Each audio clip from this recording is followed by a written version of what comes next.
예, 귀한 찬양 감사를 드립니다.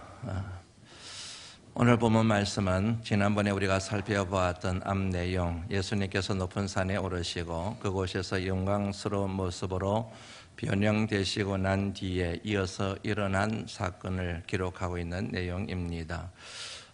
주님께서 변형되시고 난 뒤에 함께 올라갔던 제자들 베드로, 요한, 야고보를 데리고 산에서 내려오시는 중에 그들에게 주님께서 이렇게 말씀을 하셨습니다. 9절 말씀을 보면은 인자가 죽은 자 가운데서 살아날 때까지는 너희가 본 것을 아무에게도 말하지 말라.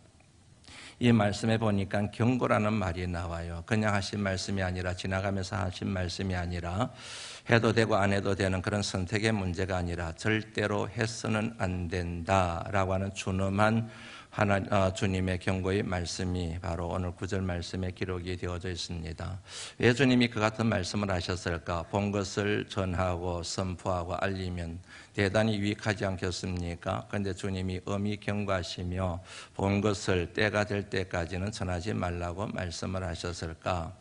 이유는 간단하지요. 아직까지 제자들의 믿음이 성숙하지 못했기 때문입니다.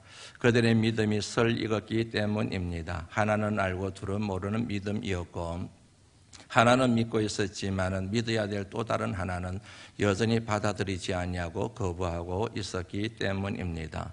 그 증거를 한번 살펴보려고 합니다. 지난 말씀까지 다 들먹여볼 테니까 여러분들 잘 따라오셔야 됩니다. 오늘 본문 말씀에서 예수님께서 전의 말씀을 보면 주님께서 제자들 앞에서 영광스러운 모습으로 변형되셨다고 그랬지요. 모세가 나타났습니다. 죽은 줄만 알았는데 나타나서 주님과 대화를 나누는 모습이 제자들의 눈에 몽격이 되었죠. 오래전에 활동했던 선지자 엘리야도 등장을 했습니다. 그 모습을 본 베드로가 주님한테 이렇게 얘기를 해요. 주님, 여기가 참 좋습니다. 여기다 초막셋을 짓고 하나는 주님을 위하여, 하나는 모세를 위하여, 하나는 엘리야를 위하여 하시면 너무 좋겠습니다. 이렇게 말을 했습니다. 여러분들이 아시는 것처럼 모든 말에는 말하는 사람의 의도가 있게 마련입니다. 베드로가 그렇게 말한데도 베드로의 의도가 있는 겁니다. 그 의도가 뭔가? 한마디로 말씀드리면 내려가지 맙시다. 주님 산 아래로 내려가지 맙시다. 세상으로 내려가지 맙시다. 그냥 여기 눌러 앉아 삽시다. 이런 의도가 있다는 얘기지요. 왜 그 같은 의도를 가지고 그리 말했을까? 한마디로 말씀을 드리면 내려가면 죽거든요. 내려가면 예수님도 고난받으시고 죽고 그리고 본인들도 죽는다는 사실을 알았기 때문에 그렇습니다. 어느 때 그 같은 사실을 알았습니까? 그렇게 말한 배경을 여러분 지난 마가복음 8장의 내용을 통해서 우리가 살펴보았지요.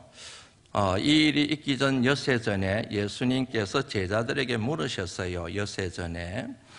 사람들이 인자를 누구라 그러느냐? 그랬더니 제자들이 이러쿵저러쿵 대답을 하지요. 그 대답을 들으시고 난 다음에 예수님께서 제자들에게 그러면 너희들은 나를 누구라 그러느냐? 그렇게 물었을 때 베드로가 나서서 저는 그리스도이십니다. 메시아이십니다. 하나님의 아들이십니다. 그렇게 대답을 했지요. 베드로의 같은 고백이 있고 난 뒤부터 예수님이 제자들에게 가르치시기 시작한 것이 있었지요. 한번 읽어볼까요? 확인해보죠. 마가복음 8장 31절 말씀입니다. 시작.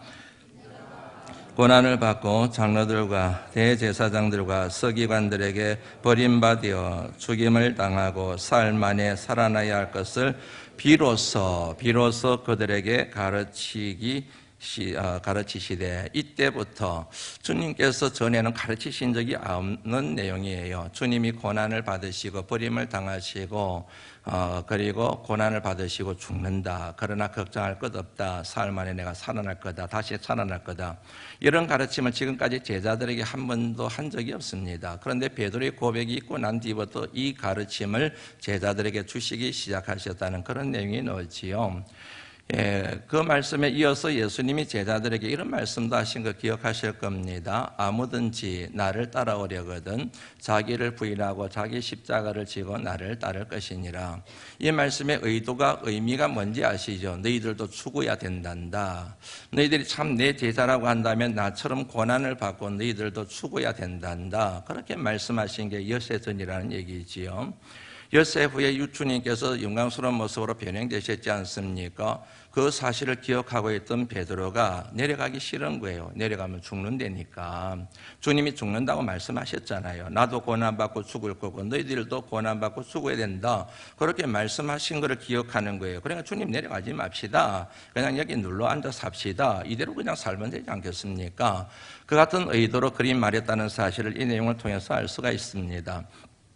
주님께서 제자들에게 부지런히 가르치셨어요. 참 부지런히 가르치시고 엄하게 가르치시고 때에 따라서는 그들에게 실상을 보여주시기 위하여 그들 눈앞에서 영광스러운 모습으로 변형되기도 하시고 그러셨지요. 그럼에도 불구하고 제자들은 전혀 변함이 없어요. 여전합니다. 그 모양 그 모습대로 그 신앙대로 그냥 살아가고 있다는 얘기이지요. 10절 말씀 같이 한번 읽어볼까요? 한번 읽어봅니다. 시작. 그들이 말씀을 마음에 두며 서로 문의하되 죽은 자 가운데서 살아나는 것이 무엇일까 하고 방금 봤잖아요. 죽었다가 살아나는 게 뭘 의미하는지 방금 체험하지 않았습니까? 죽은 줄만 알았던 모세가 나타났잖아요. 그리고 오래전에 휴거되었던 들림받았던 엘리야가 그의 눈앞에 보이지 않았습니까? 주님도 영광스러운 모습으로 변형되지 않으셨습니까? 하나님 나라의 구체적인 실상이 그들 눈앞에 체험되어졌지 않습니까? 그럼에도 불구하고 엉뚱한 질문을 하는 거예요. 도대체 죽었다가 살아나는 게 뭘 의미하는 거지? 부활이 도대체 뭐야? 이 같은 식으로 얘기를 하고 있는 이를 통해서 이들이 전혀 주님이 말씀하시고 있는 바를 이해하지 못하고 있구나. 한 걸음 더 나가서 주님이 말씀하시고자 하는 의도를 파악하지 못하고 있구나. 주님이 가르치신 내용을 전혀 받아들이지 않고 있구나 하는 것을 알 수가 있지요. 제자들이 이렇게 또 얘기를 합니다. 11절 말씀 같이 한번 읽어보시죠. 읽습니다. 시작. 예수께 묻자와 이르되 어찌하여 서기관들이 엘리야가 먼저 와야 하리라 하나이까? 엘리야를 들먹여요. 갑자기 방금 전에 봤던 엘리야잖아요. 여러분이 잘 아시는 것처럼 엘리야는 여러분 구약에 나오는 대표적인 선지자이지요. 대표적인 선지자였던 만큼 고난을 많이 겪었습니다. 어떤 선지자보다도 고통을 많이 겪었죠. 아합과 그리고 그의 부인되는 이세벨에 의해서 엄청난 고난을 겪었어요. 너무너무 힘들어가 주님 좀 저 죽여주십시오, 데려가십시오 할 정도로 힘들게 했던 사람이 엘리야이지 않습니까? 그런데 그런 고난은 있었지만 엘리야는 죽지 않았잖아요. 고난은 당했지만 죽지 않고 들림받은 것 아시죠? 그러니까 제자들의 의도는, 이 말의 의도는 이런 겁니다. 주님 고난 받는 거는 괜찮을 것 같아요. 그런데 굳이 죽을 필요가 있습니까? 엘리야도 안 죽었는데. 엘리야도 고난을 당하긴 했지만 죽지 않고 들림 받았는데 주님도 그러시면 안 되겠습니까? 죽지 마시고 고난 좀 당하시다가 때가 되면 성천하시면 되는 거 아니겠습니까? 이렇게 지금 얘기를 하고 있는 겁니다. 그러자 주님께서 그들에 대하여 단호한 입장을 취하신 말씀이 12절, 13절 말씀입니다. 읽습니다. 시작. 먼저 와서 모든 것을 회복하거니와 어찌 인자에 대하여 기록하기를 많은 고난을 받고 멸시를 당하리라 하였느냐. 그러나 내가 너희에게 이르노니 엘리야가 왔으되 기록된 바와 같이 사람들이 함부로 대우하였느니라 하시니라. 주님의 의도가 명확하게 드러났지요. 그런 말 하지 마라. 나는 죽을 거다. 고난받고 죽는 게 내게 정해진 길이다. 나는 그 길을 결코 피하지 않을 거다. 내가 가야 할 길은 고난의 길이요 결국에는 십자가 위에 죽음의 길이다. 이 같은 뉘앙스로 말씀을 주님이 하신 겁니다. 이 말씀과 연결되는 것이 8장 31절 말씀이죠. 아까 읽었던 말씀 다시 읽어보시죠. 시작. 인자가 많은 고난을 받고 장로들과 대제사장들과 서기관들에게 버림받아 죽임을 당하고 사흘 만에 살아나야 할 것을 비로소 그들에게 가르치시되, 이 말씀을 상기시킨 말씀이 오늘 본문 12절 말씀과 13절 말씀이 된다. 여기에 생각하시면 될 것 같습니다. 이 같은 일련의 말씀들이 한결같이 정언하고자 하는 게 있습니다. 그게 뭐냐면 베드로를 비롯하여 예수님의 제자들의 믿음이 아직까지 영글지가 않았다는 얘기예요. 주님의 고난과 주님의 죽음과 주님의 부활의 소식을 많은 사람들에게 증거하기에는 아직까지 믿음이 역부족이라는 사실을 지금 증거하고 있다고 그렇게 생각을 하시면 된다는 얘기입니다. 주님이 메시아이시여 하나님의 아들이심은 믿지만 그러나 주님이 메시아로서 하나님의 뜻을 이루기 위하여 하나님의 뜻을 완성하기 위하여 고난을 받으시고 죽으셔야 되는 이 하나님의 뜻을 받아들이고 믿기에는 아직까지 그들의 믿음이 따르지 못하기 때문에 그들이 변화산상에서 보았던 그 얘기를 하지 말라라고 주님이 말씀하셨다는 그런 의미입니다. 이 같은 여러분 제자들의 믿음이 영걸지 못하고 아직까지 불완전한 믿음이었음을 뭘 통해서 이 본문의 말씀이 입증하고 있습니까? 그들의 반응을 통하여, 제자들의 반응을 통하여, 주님의 가르침과 주님의 말씀에 대한 반응을 통하여 이들의 믿음이 아직까지 성숙하지 못했다. 성경 말씀이 그렇게 증언하고 있다는 이야기입니다. 여러분, 영적 성숙이라는 말을 우리 교회 안에서 많이 쓰지요. 영적 성숙은 미래를 아는 것이 아니라, 영적 성숙은 미래를 아는 것이 아니라 매 순간마다 성령 하나님이 우리에게 말씀하시는데 그 성령 하나님의 음성에 민감하게 반응하는 것, 이게 바로 영적 성숙이다. 매커 베터슨이라는 신학자가 이 말을 했어요. 저는 이 말이 그렇게 좋을 수가 없습니다. 왜냐하면 우리의 신앙을 자가 진단하는데 정말로 필요한 통찰력을 주고 있다고 생각하기 때문입니다. 그 내용 다시 한번 보여주시겠습니까? 영적 성숙이란 뭐냐? 미래를 아는 것이 아니라 매 순간마다 우리에게 찾아오셔서 성령 하나님께서 말씀하시는데 그 말씀에 대하여 내가 어떤 식으로 반응하고 있느냐에 따라서 성숙한 믿음인지 미숙한 믿음인지 믿음이 있는지 믿음이 없는지를 우리가 가늠할 수 있다는 그런 얘기란 얘기죠. 교회 다닌다고 해서 예배 참여한다고 해서 기도 많이 한다고 해서 이것저것 한다고 해서 영적으로 성숙한 것이 아니라 매 순간마다 성령 하나님이 우리 영혼을 찾아오셔서 이리 말씀하시고 저리 말씀하시는데 성령의 감동으로 기록된 말씀이 이렇게 지시하고 이렇게 명령하는데 거기에 대하여 얼마나 민감하게 민첩하게 우리가 반응하고 순종하느냐, 거기에 따라서 우리 영적 성숙함에 대한 결정이 난다는 그런 얘기 이해가 되시죠? 전에도 말씀을 드렸던 것처럼 믿음이라고 해서 다 같은 믿음은 아닙니다. 우리는 쉽게 믿음이라고 얘기하는데 믿음이라고 해서 다 같은 믿음은 아니에요. 큰 믿음이 있는가 하면 작은 믿음이 있습니다. 죽은 믿음이 있는가 하면 산 믿음이 있습니다. 세상을 이기는 믿음이 있는가 하면 세상의 수치와 세상의 멸시를 당하고 조롱을 당하는 믿음이 있습니다. 하나님을 기쁘시게 하나님을 영화롭게 하는 믿음이 있는가 하면 하나님의 수치와 하나님의 모욕, 하나님의 근심 덩어리가 되는 믿음이 있습니다. 이거는 제 얘기가 아니잖아요. 말씀에 보면 큰 믿음, 작은 믿음, 죽은 믿음, 산 믿음, 세상을 이기는 믿음, 세상의 조롱을 당하는 믿음, 하나님의 근심이 되는 믿음, 하나님께 영광이 되는 믿음이 성경에 다 기록이 되어 있지 않습니까? 우리는 믿음 얘기하는데 엄밀히 따져버리면은 믿음이라고 해서 다 같은 믿음은 아니라는 거이지요. 그런데 그것을 무엇으로 알 수 있다는 겁니까? 반응을 통하여. 성령 하나님의 음성에 대하여 얼마만큼 민감하게 반응하느냐, 그 반응을 통하여 성경의 진정한 저자이신 성령 하나님이 우리에게 주시는 그 반응을 통하여 말씀을 통하여 말씀에 대한 반응을 통하여 우리의 믿음을 진단할 수 있다는 그런 얘기지요. 앞서 강구 시간에 말씀드린 것처럼 21일 특세를 지금 하고 있습니다. 참 감사하게도 예년과 다르게 80명에 가까운 분들이 매일같이 나와서 뜨겁게 기도를 하고 있습니다. 얼마나 감사한지 모르겠습니다. 어제 토요일에는 120명이 나왔습니다. 어린아이들이 29명이 나와서 안수 기도를 받는 그런 역사적인 일들도 있었습니다. 이 특별 새벽 기도를 하기 전에 어떤 새를 신방했는데 그 새 식구 중에 한 분이 제게 이런 얘기를 하시더라고요. 하나님께서 제게 기도할 기회를 주신 것 같습니다. 그분은 여러분 새벽기도를 다닌 분이 아니에요. 새벽기도하고는 좀 관심이 없는 분이었습니다. 그런데 특별 새벽기도에 대한 광고를 보면서 하나님께 내게 기도할 기회를 주시는구나, 이런 느낌이 들었다는 거예요. 그래서 여러분 요즘 매일같이 새벽기도 한 번도 결석하지 않고 개건하여 지금 그분이 참여하고 계세요. 쉽지가 않습니다. 환경이 쉽지가 않습니다. 그럼에도 불구하고 늦어도 설교 중에도 들어오세요. 이런 것을 일러서 믿음의 반응이라고 얘기하는 겁니다. 지난해 어머니 교실을 통하여 우리 교회 나오기 시작한 한 자매님이 계세요. 어머니 교실 할 때 자기는 교회 절대 안 다닐 거라고, 어머니 교실만 딱 할 거라고 얘기하셨는데 결국에는 교회를 나오기 시작하셨습니다.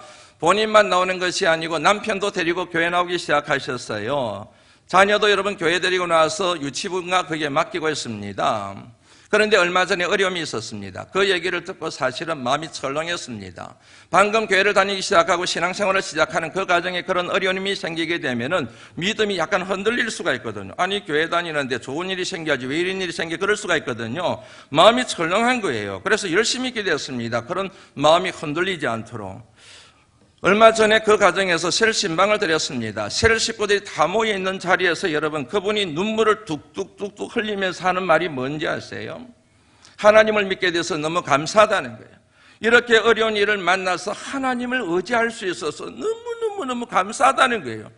그냥 얘기하는 게 아니라 진심으로 느껴지는데요, 눈물을 흘리는 거예요. 여러분, 먼저 된 자가 나중되고 나중된 자가 먼저 된다는 그 사실을 제가 그분을 통하여 실감을 했다니까요.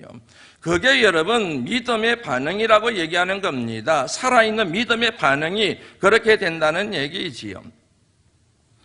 얼마 전에 신앙의 기본에 대하여 말씀을 전했습니다. 그 신앙의 기본에 대한 말씀을 들은 분 중에 한 분이 또 셀 신방을 하는데 다른 셀 식구들도 있고 교육자들이 있는데 간증을 하는 거예요. 여러분들 그 설교를 한번 가만히 상기해 보시면 아시겠지만은 설교 마지막 부분에 이런 내용이 나와요. 기도 없는 봉사, 이런 표현이 옵니다. 아무리 봉사를 해도, 열심히 봉사를 해도 기도가 없으면, 기도가 빠져버리면 그게 시험에 들게 되고 상처를 받게 되고 사탄의 올무에 가릴 가능성이 많다. 그러므로 봉사하는 자들은 기도를 앞장세워야 되고, 기도로 시작해야 되고, 기도로 진행시켜야 되고, 기도로 마무리해야 된다는 그 말씀을 전했잖아요. 그런데 여러분 그 집사님이 봉사하는 분인데 그 설교를 듣는데 그 말씀이 팍 부딪히더라는 거예요. 그분 여러분 기도하는 분이에요. 새벽기도 열심히 하려고 애를 쓰는 분이에요. 그럼에도 불구하고 그 말씀이 팍 부딪혀서 내가 봉사를 하는데 기도가 없었구나, 눈물이 막 쏟아지더라는 거예요. 너무너무 미안하고 하나님한테 죄송해서 눈물을 막 쏟는데 예배가 끝나도 일어설 수가 없다는 거예요.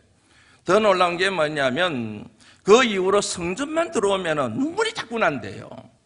성전만 들었으면 자꾸 눈물이 난대요. 눈물이 은혜인 거지요.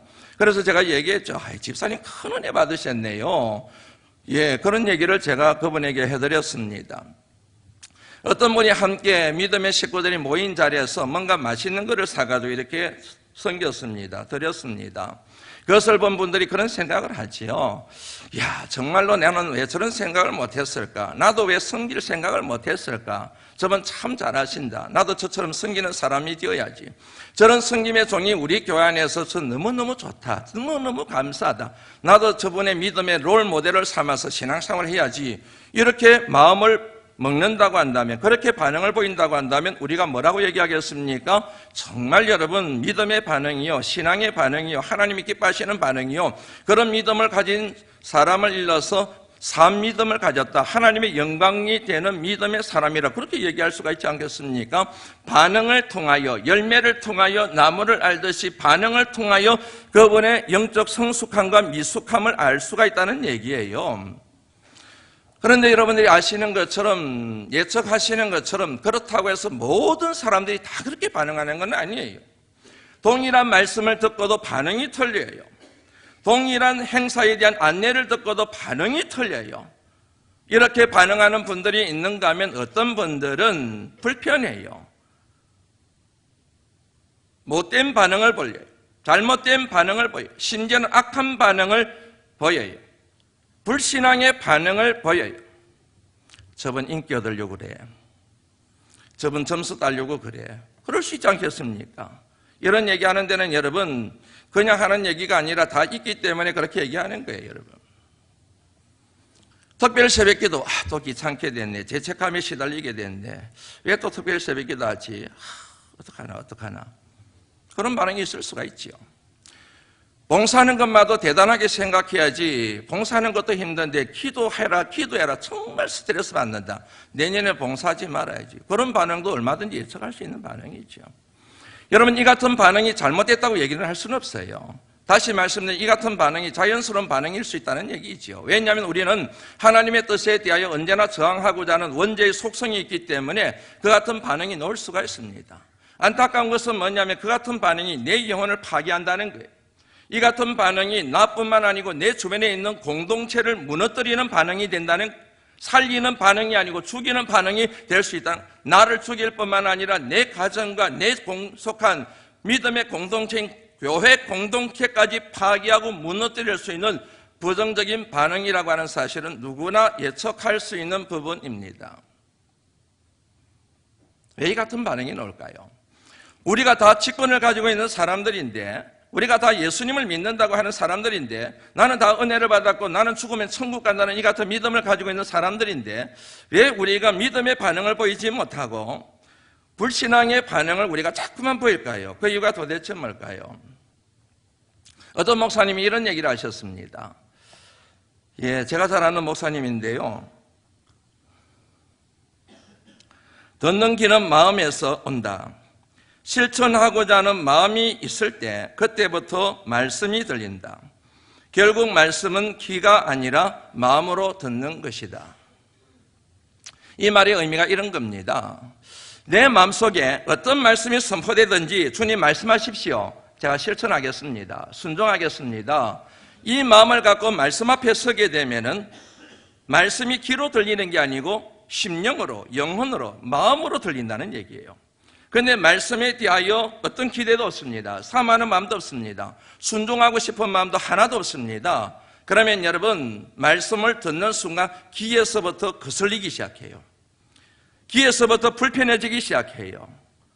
말씀에 대한 순종과 어떤 말씀을 하시든 그 말씀을 내가 다 듣겠다라고 하는 이 같은 결단이 없기 때문에 거친 말씀이 들리면 귀가 거슬리고 마음이 상하게 되고 기분이 나쁘게 되고 시험에 들게 되고 오히려 말씀을 통하여 은혜를 받는 게 아니고 그 말씀 때문에 내 심령에 상처가 막 나게 되는 일들이 일어나게 된다는 그 얘기를 지금 하고 있는 겁니다. 전에 여러분들에게 말씀을 드렸던 고넬료와 그리고 그가 초청했던 사람들이 베드로의 설교를 듣는 중에 성령이 임했습니다. 왜요? 말씀 듣는 중에 왜 성령이 임했을까요? 저와 여러분들은 말씀을 듣는 중에 왜 성령을 받지 못하고 오히려 말씀 때문에 상처를 받고 말씀 때문에 분노가 일어나고 말씀 때문에 시험에 들고 말씀 때문에 감정이 상할까요? 고넬료는 이런 태도를 취했습니다. 사도행전 10장 24절 말씀 한번 읽어보시죠. 사도행전 10장 24절 말씀입니다. 시작.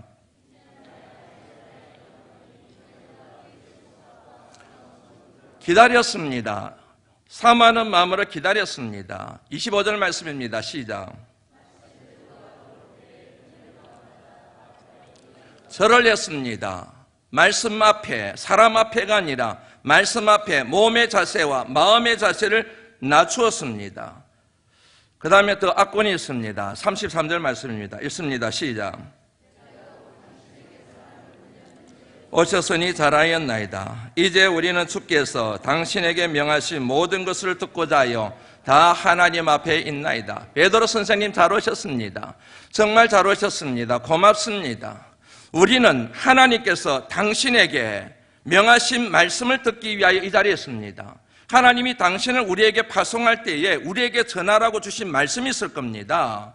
그 말씀을 하나도 빼놓지 말고 그 말씀을 하나도 가감하지 말고 그 말씀을 하나도 빼지 말고 그 말씀을 그대로 전하셔야 됩니다. 우리 눈치 보시면 안 됩니다. 우리를 무서워하시면 안 됩니다. 우리를 의식하시면 안 됩니다. 우리를 만족시키려고 하시면 안 됩니다. 하나님이 당신에게 주신 말씀을 그대로 전하십시오. 우리가 다 하나님 앞에 있나이다. 이게 여러분 고넬료의 반응이에요. 이 같은 반응을 가지고 말씀 앞에 섰기 때문에 아까 말씀 목사님의 말처럼 마음으로 말씀이 들리기 시작하는 거예요. 말씀을 전하는 순간, 말씀을 듣는 순간 그들의 심령 속에 말씀의 영이 치고 지나가는 그런 성령 충만함의 역사가 일어나게 된 줄 믿으시기를 주의 이름으로 축원합니다. 베드로의 반응을 한번 볼까요? 여러분, 분명히 주님께서 말씀하셨어요. 베드로의 고백이 있고 난 뒤에 나 고난 받을 거야, 나 버림당할 거야, 나 죽임을 당할 거야. 그러나 얘들아 걱정하지 마, 나 다시 살아날 거야. 베드로의 반응 한번 보시죠. 8장 32절 말씀입니다. 시작. 베드로가 예수를 붙들고 항변하며, 제자들의 여러분, 신앙을 이해할 수 있는 가장 중요한 키워드 주는 게 하나가 이 표현입니다. 항변이라는 단어입니다. 예수님의 말씀에 대하여 방금 그리스도시요 메시아시요 하나님의 아들이시라고 고백했던 그분에 대하여 항변합니다. 저항합니다. 대적합니다. 힐난합니다. 힐책합니다. 왜요?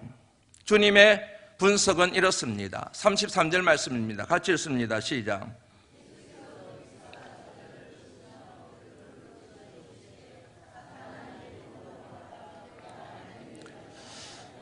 주님의 분석은 이렇습니다. 네가 하나님의 일을 생각하지 아니하고 사람의 일을 생각하기 때문에 그래. 그랬습니다. 하나님의 일을 생각하면, 주님 그렇습니까? 드디어 이제 말씀하실 때가 됐군요. 저희들이 마음에 새기겠습니다. 이렇게 나올 텐데, 하나님의 일을 생각하지 아니하고 사람의 일을 생각하며 주님을 따라 나섰기 때문에 그게 뭔 말입니까, 주님? 그런 말씀하지 마십시오. 죽는다는 얘기하지 마십시오. 항변하게 되었다는 그런 얘기이지요. 여러분, 베드로를 비롯한 제자들의 신앙의 토대가 있습니다. 그것은 뭐냐면 사람의 계명입니다. 사람의 계명과 사람의 전통입니다. 이 같은 사람의 계명과 사람의 전통의 뿌리를 둔 믿음이기 때문에 그들의 믿음은 언제나 하나님의 일을 생각하는 믿음이 아니고 사람의 일을 생각하는 믿음이 되었다는 얘기지요. 만약에 그들이 하나님의 계명, 하나님의 말씀에 사로잡혀 있었다고 한다면 사람의 일을 생각하지 아니하고 하나님의 일을 생각했음에 분명합니다. 그런데 그게 쉽지가 않았어요. 왜냐하면 그 당시에 영적 토양이 하나님의 계명을 버리고 사람의 계명에 함몰되어 있는 경향이 있었기 때문입니다. 확인하고 넘어갈까요? 마가복음 7장 6절 말씀부터 8절 말씀 다시 읽습니다. 시작.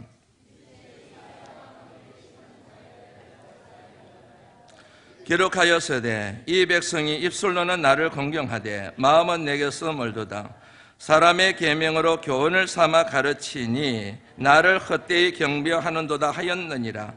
너희가 하나님의 계명은 버리고 사람의 전통을 지키느니라. 여기에 명확하게 이유가 설명이 되어 있는 거예요.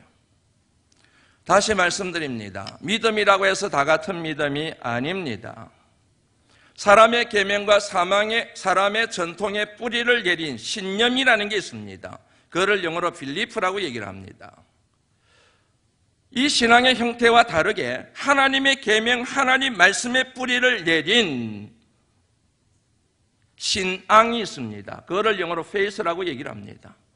예수님의 제자들의 문제가 뭐냐면은 신앙으로 옷을 갈아입고 있는 신념이 그들의 영혼을 지배하고 있었다는 얘기입니다. 그들은 예수님을 따르기 위하여 버렸습니다. 배를 버렸습니다. 그물을 버렸습니다. 아비를 버렸습니다. 그런데 버리지 않은 게 하나 있었어요. 지금까지 그들의 삶과 그들의 신앙을 지탱해왔던 신념을 버리질 않은 거예요. 이 신념을 가지고 주님을 따르기 시작한 거예요. 이 신념과 연결된 것이 뭐냐면 세속적인 야망과 욕심, 인간적인 욕심이라고 그렇게 말씀드릴 수가 있습니다. 달리 말씀드리면 메시아의 능력을 빌어서 세상이 부귀영화를 누리는 것입니다. 주님을 따라 나섰는데 주님의 능력을 가지고 세상의 부귀영화를 누려야 되는데 이게 사람의 일이에요. 이 같은 목적을 가지고 주님을 따라 나섰는데 주님이 자꾸 뭐라고 얘기하시느냐면 나 죽을 거야, 나 죽을 거야. 그렇게 말씀하실 뿐만 아니라 너희들도 죽어야 돼, 너희들도 죽어야 돼, 십자가를 져야 돼, 자기를 부인해야 돼. 제자들의 마음이 불편한 거예요. 받아들일 수가 없는 거예요. 죽으면 안 되는 거예요. 예수님도 죽으면 안 되고 자기들도 죽으면 안 되는 거예요. 그래서 결국은 여러분 제자들이 예수님이 붙잡히고 죽임에 당할 지경에 이르게 되자 자기 한 목숨 구하겠다고 다 도망을 친 이유가 이 신념 때문에 그런 겁니다. 왜곡된 신념, 하나님의 계명과 하나님의 말씀으로 비롯된 신앙이 아니라 사람의 계명과 사람의 전통의 뿌리를 내리고 있는 이 신념 때문에 주님의 가르침에 대하여 자꾸 저항하게 만드는 거예요. 부정적인 반응을 보이게 만드는 거예요. 그거를 자꾸 밀어내는 거예요. 그런 말씀하지 마십시오. 왜 그런 말씀하십니까? 왜 죽는다는 얘기를 자꾸 하십니까? 죽고 싶으시면 휴거되시면 되는 거지요. 엘리야처럼 들림받으시면 되는 거죠. 왜 자꾸만 죽는다는 얘기를 하십니까? 이런 의미가 오늘 본문 말씀에 담겨있는 내용이라는 얘기지요. 이 같은 사례가 성경에 참 많이 나옵니다. 한 사례를 시간이 지나더라도 보고 넘어가야 돼요. 디모데후서 3장 8절 말씀을 한번 보시지요. 한번 보시겠습니다. 시작.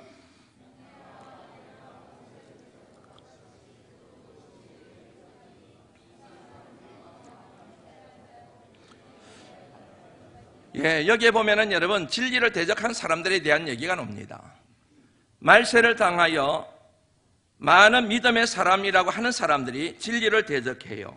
진리를 대적한 이유가 뭐예요? 마음이 부패했다는 겁니다. 왜 마음이 부패를 했을까요? 6절 말씀입니다. 같이 읽습니다. 시작.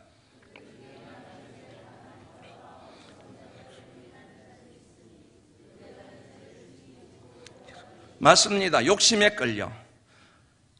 끌려서 마음이 부패한 거예요. 마음이 타락한 겁니다. 그러니까 진리의 말씀을 들어도 이게 자꾸 대적하게 되는 거예요. 받아들이지 않게 됩니다. 가르침이 소용이 없어요. 7절 말씀이었습니다. 시작. 항상 배워요. 항상 설교를 들어요. 항상 가르침을 들어요. 그런데 이미 세상의 욕심과 세속적인 야망에 사로잡혀서 마음이 부패하여 진리의 말씀을 받아들일 공간이 하나도 없기 때문에 아무리 가르쳐도, 아무리 설교를 해도, 아무리 제자 훈련을 해도 이게 지금 들어오질 않는 거예요. 소용이 없다는 얘기예요. 이 같은 여러분, 이 당시의 사람들의 모습이 누구에게 나타납니까? 베드로를 비롯하여 제자들이 그대로 나타나는 거예요. 사람의 계명과 사람의 전통, 하나님의 일을 생각하지 아니하고 사람의 일을 생각하고 주님의 능력을 빌어서 자신들의 욕심과 야망을 채우는 이 같은 마음이 된 상태에서 주님이 아무리 가르쳐도, 주님이 아무리 보여줘도 이게 안 되는 거예요. 저항하는 거예요. 대적하는 거예요. 주님이 물론 그 마음의 문을 부수고 들어올 수가 있죠. 그런데 주님은 인격적인 분이시기 때문에 그러지 않으시죠. 끊임없이 두드리시는 거예요. 끊임없이 두드려도 안 되는 거예요.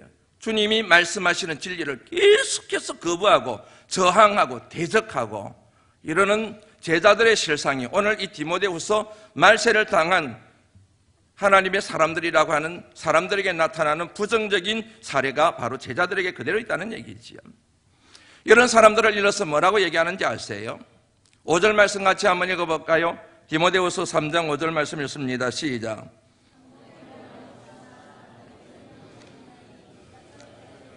맞아요. 경건의 모양은 있으나 경건의 능력이 없어요. 경건의 모양이 있습니다. 예배의 모양은 있습니다. 기도의 모양은 있습니다. 봉사의 모양은 있습니다. 그리고 찬양의 모양은 있습니다. 겉으로 보기에는 믿음이 너무 좋아요. 정말로 경건의 모습이 그대로 보여져요. 그런데 뭐가 없어요? 능력이 없어요. 왜 그런지 아시지요? 모양만 갖추었을 뿐이니 껍데기만 가지고 있다는 거예요. 그들이 갖고 있는 믿음이 죽었다는 거예요. 겉으로 봤을 때는 모양이 너무 잘생겨서 너무너무 믿음이 좋은 것 같은데 속을 들여다보니까 능력이 하나도 없는 거예요. 제자들이 그랬어요. 한번 읽어볼까요? 마가복음 9장 18절 말씀, 다음에 묵상할 내용에 나오는 내용입니다. 미리 한번 점검하고 넘어가지요. 읽습니다. 시작. 이를 갈고 그리 파래지는지라 내가 선생님들의 제자들에게 내쫓아달라 하였으나 그들이 능히 하지 못하더이다. 예수님이 변화산에 베드로, 요한, 야고보를 데리고 올라가시고 8명의 제자들이 남아있었는데 9명의 제자들이 있었는데 귀신 들린 아들을 준 아버지가 제자들에게 와서 내 아들을 좀 고쳐주십시오 그랬더니 당신의 제자들이 고치지 못합디다. 지금 이 얘기를 하는 거예요. 예수님의 제자들이에요. 훈련받았어요. 그런데도 불구하고 모양만 제자일 뿐 능력이 없는 거예요.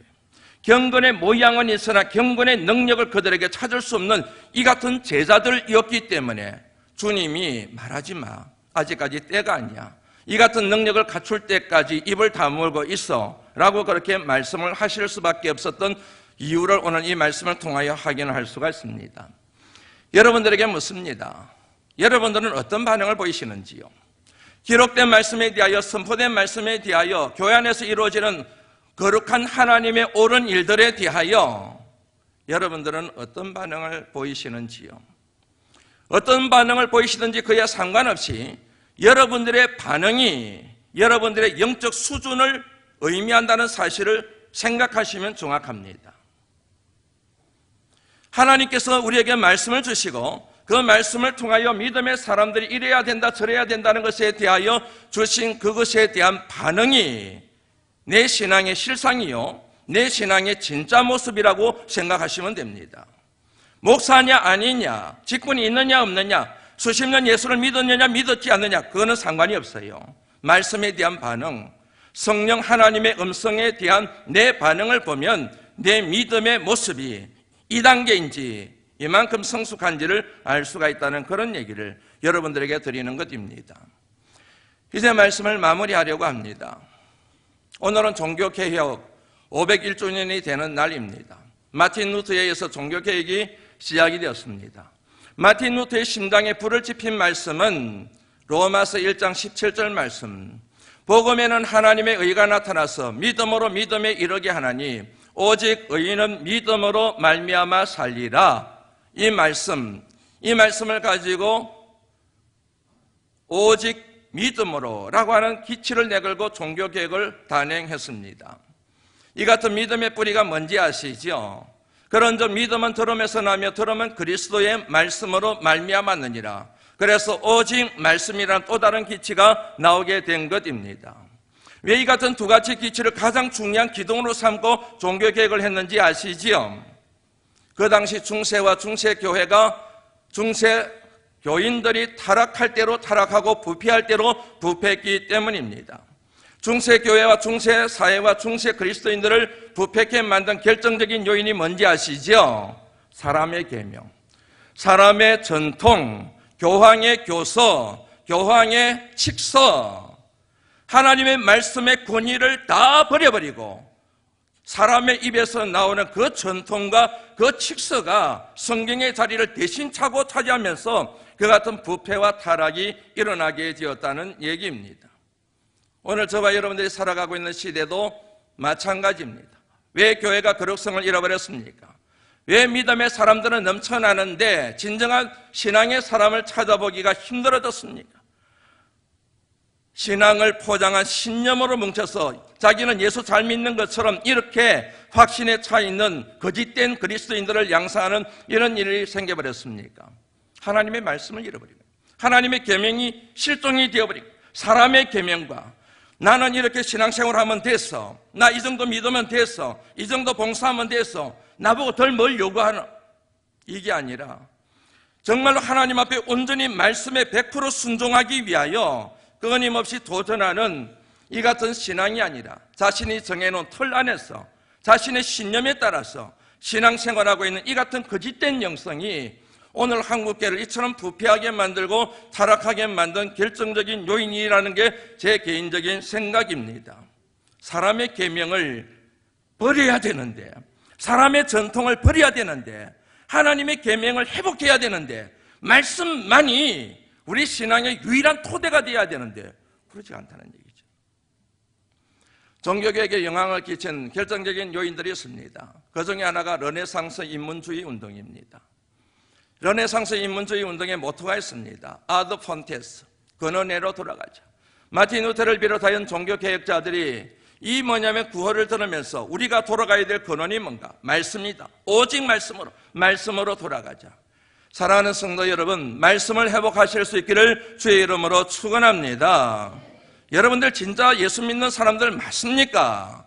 그러면 여러분 종교적인 신념을 내려놓으셔야 됩니다. 사람의 계명을 포기하셔야 됩니다. 내 나름대로 예수 믿기 쉬운 방식으로 정해놓은 내 개인적인 룰을 다 버리셔야 돼요. 말씀이 원하는 대로, 말씀이 명령하는 대로, 말씀이 지시하는 대로 그 말씀에 온전히 순종하며 살아갈 때에 저와 여러분들에게 거룩한 생명의 역사가 일어나며 일어나버린 하나님의 나라가 회복되는 역사가 일어나게 될 줄로 믿습니다. 이 사실을 마음에 깊게 새기셔서 사람의 계명이 아닌, 사람의 계명이 전통이 아닌 하나님의 계명에 순종하시는 말씀의 종들이 되시기를, 말씀의 자녀들이 되시기를, 말씀이 육신이 되어 우리 가운데 거하실 주님의 이름으로 축원합니다. 기도합니다. 하나님.